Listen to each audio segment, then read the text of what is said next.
लोग कहते हैं पॉलिटिक्स में कोई किसी का सगा नहीं होता। विपक्ष के नेता राहुल गांधी ने तो आज ये साबित कर दिया कि वो राजनीति करने के लिए किसी का भी इस्तेमाल कर सकते हैं, फिर चाहे वो इंसान इस दुनिया में ही क्यों न हो। शनिवार 2 अगस्त को कांग्रेस पार्टी के एनुअल लीगल कॉन्क्लेव में leader of opposition Rahul Gandhi ने एक बार फिर अपने आधे अधूरे ज्ञान का परिचय दिया है। राहुल गांधी के निशाने पर इस बार भाजपा के दिवंगत नेता अरुण जेटली थे। राहुल गांधी ने अरुण जेटली पर गंभीर आरोप लगाते हुए कहा कि मुझे याद है जब मैं कृषि कानूनों के खिलाफ लड़ रहा था तो अरुण जेटली जी को मुझे धमकाने के लिए भेजा गया था। उन्होंने मुझसे कहा था कि अगर तुम सरकार का विरोध करते रहे और कृषि कानूनों के खिलाफ लड़ते रहे तो हमें तुम्हारे खिलाफ कार्रवाई करनी पड़ेगी। I remember when I was fighting the farm laws, and he's not here anymore, so really I shouldn't say it, but I will. And Arun Jaitley ji was sent to me to threaten me.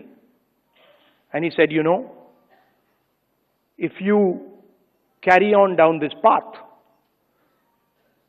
opposing the government, fighting us on the farm laws, we will have to act against you.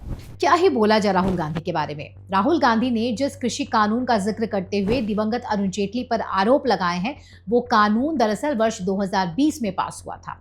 जी हाँ, fact ये है कि 3 जून 2020 को कृषि बिलों का मसौदा केंद्रीय कैबिनेट में लाया गया था, जबकि अरुण जेटली का निधन 24 अगस्त 2019 को हो गया था। राहुल गांधी के इस आरोप का जवाब देते हुए खुद अरुण जेटली के बेटे रोहन जेटली ने एक्स पर पोस्ट किया है, जिसमें उन्होंने लिखा है कि मैं उन्हें याद दिलाना चाहता हूं कि मेरे पिता का निधन 2019 में हुआ था। कृषि कानून 2020 में पेश किए गए थे। उन्होंने ये भी लिखा कि मैं राहुल गांधी से अनुरोध करूंगा कि वे हमारे बीच न रहने वालों के बारे में बोलते समय सावधानी बरतें।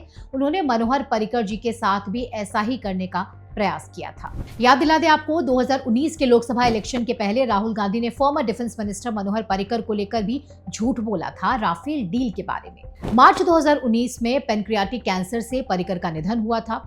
5 अप्रैल 2019 को राहुल गांधी ने नागपुर में एक रैली को संबोधित करते हुए कहा था कि पर्रिकर के पास राफेल डील को लेकर करप्शन के कुछ सबूत थे, इसलिए उन्होंने खुद को इस पूरे डील से दूर कर दिया था। उसके पहले भी जब मनोहर पर्रिकर बहुत बीमार थे तो राहुल गांधी उनसे मिलने गए थे और इसी मुलाकात का इस्तेमाल करके राफेल के बारे में राहुल गांधी ने झूठ बोला था। पर्रिकर जो उस समय मौत से जूझ रहे थे, खुद उन्हें एक स्टेटमेंट रिलीज करना पड़ा था कि जब राहुल गांधी उनसे मिले थे तो राफेल पर कोई डिस्कशन नहीं हुआ था। बता दें आपको, सुप्रीम कोर्ट का ये वर्डिक्ट है कि राफेल डील में कोई करप्शन नहीं हुआ था। सवाल ये कि क्या जो इंसान दुनिया में नहीं है उसका नाम लेकर उसे बदनाम करना कांग्रेस पार्टी के बड़े नेताओं को शोभा देता है? क्या राहुल गांधी भाजपा के दिवंगत नेताओं पर झूठ बोलकर और गलत आरोप लगाकर राजनीति करेंगे, मोदी सरकार की छवि खराब करेंगे? राहुल गांधी खुद सांसद है, इतना बड़ा आरोप लगाने का मतलब क्या होता है, इसकी गंभीरता राहुल गांधी को नहीं पता है।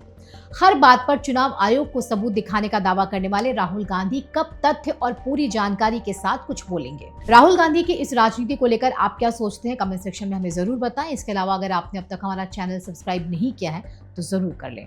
धन्यवाद।